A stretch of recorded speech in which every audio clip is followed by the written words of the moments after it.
So, good day.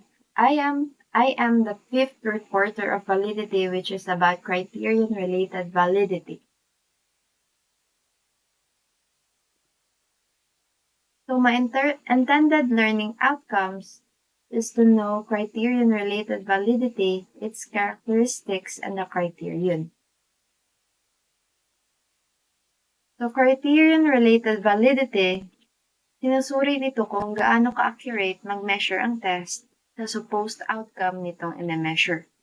For example, may researcher na gusto malaman kung ang college entrance exam is able to predict future academic performance.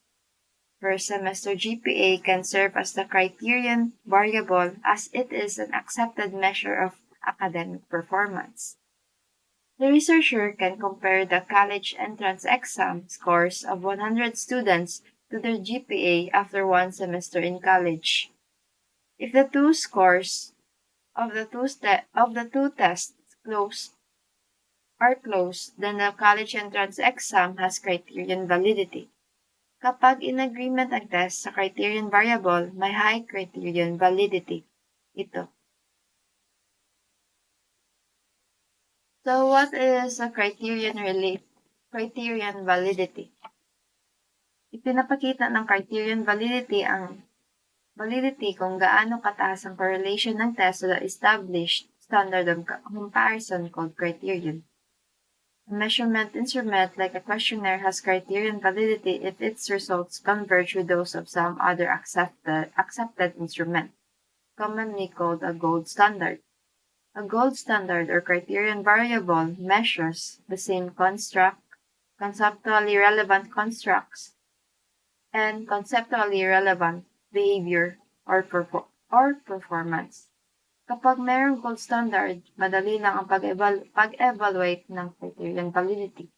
For example nito is, you can compare new questionnaire with an established one. In medical research, you can compare test scores with clinical assessments. Pero may mga cases na walang existing gold standard. Example is measuring pain. There is no objective standard to do so. You must rely on what respondents tell you. In such cases, you can't achieve criterion validity. It's important to keep in mind na criterion validity is only good kapag may validity of the gold standard or reference measure. Kapag naman ang reference measure is biased, it can impact an otherwise valid measure. In other words, a valid measure tested against a biased gold standard may fail to achieve criterion validity.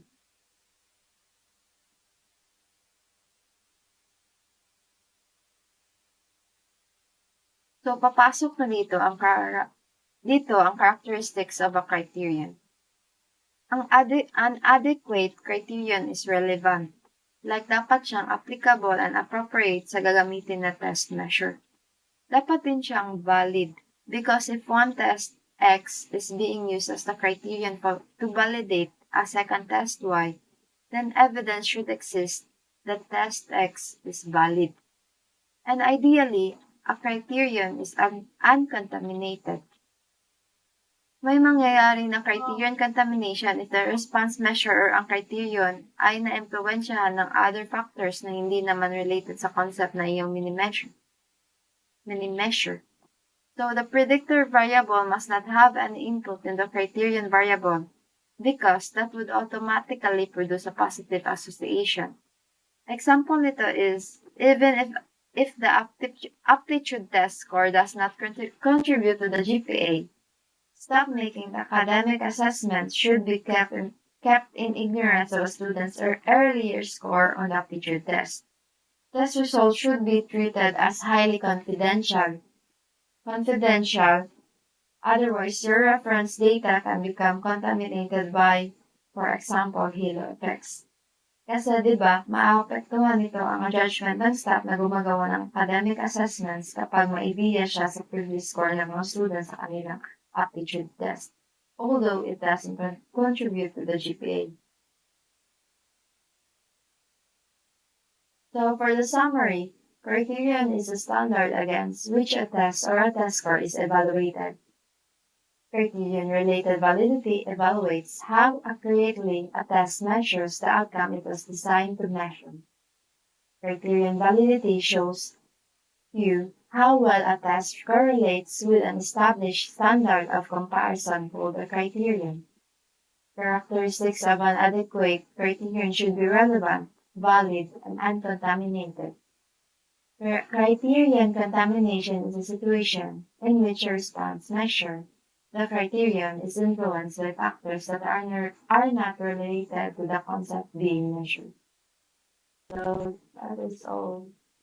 Additionally, there are two types of criterion-related validity which will be reported by Ms. Hui.